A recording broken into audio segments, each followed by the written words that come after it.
சப்பாத்திக்கு தக்காளி கடையில் பாருங்கள். எண்ணெய் காஞ்சிருச்சு, கடுகு போட்டுக்கலாம்.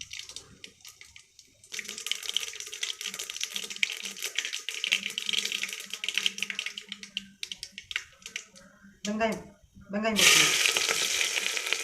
கருவேப்பிலை போட்டுக்கலாம். வரமிளகாய் 3 போட்டுக்கலாம். பூண்டு போட்டுக்கலாம்.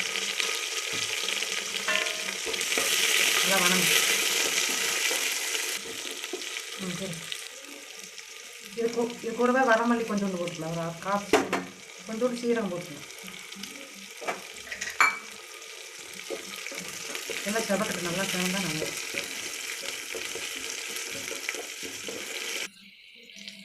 வெங்காயம் வணங்கிட்டு வெங்காயம் மிளகாயில் தக்காளி போட்டுக்கலாம்.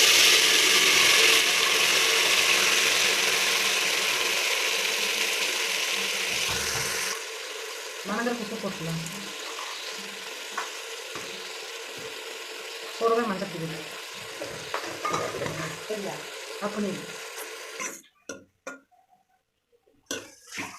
நல்லா வணங்கிட்டு அப்புறம் கடைஞ்சிக்கலாம். கடைசல் கொஞ்சம் வணங்கிடுச்சு, கொஞ்சம் தண்ணி ஊற்றலாம். நல்லா குழஞ்சிருச்சு. தொக்கு மரத்தலை போட்டு கடைஞ்சிக்கலாம்.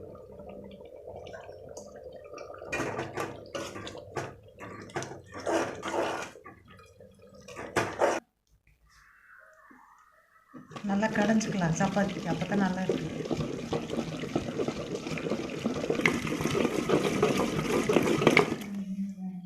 நல்லா கடைஞ்சிருச்சு பாருங்கள். சப்பாத்திக்கு குருமா கூட நல்லா இருக்காது, இப்படி கடைஞ்சி சாப்பிட்டா அவ்வளோ நல்லா இருக்குது. தக்காளி குழம்பு ரெடி ஆயிடுச்சு. கடைஞ்சது சாப்பிட்டு பார்த்துட்டு சொல்லுங்கள். நீங்களும் கடைஞ்சி சாப்பிட்டு சொல்லுங்கள். குருமாவை விட ரொம்ப நல்லா இருக்குது.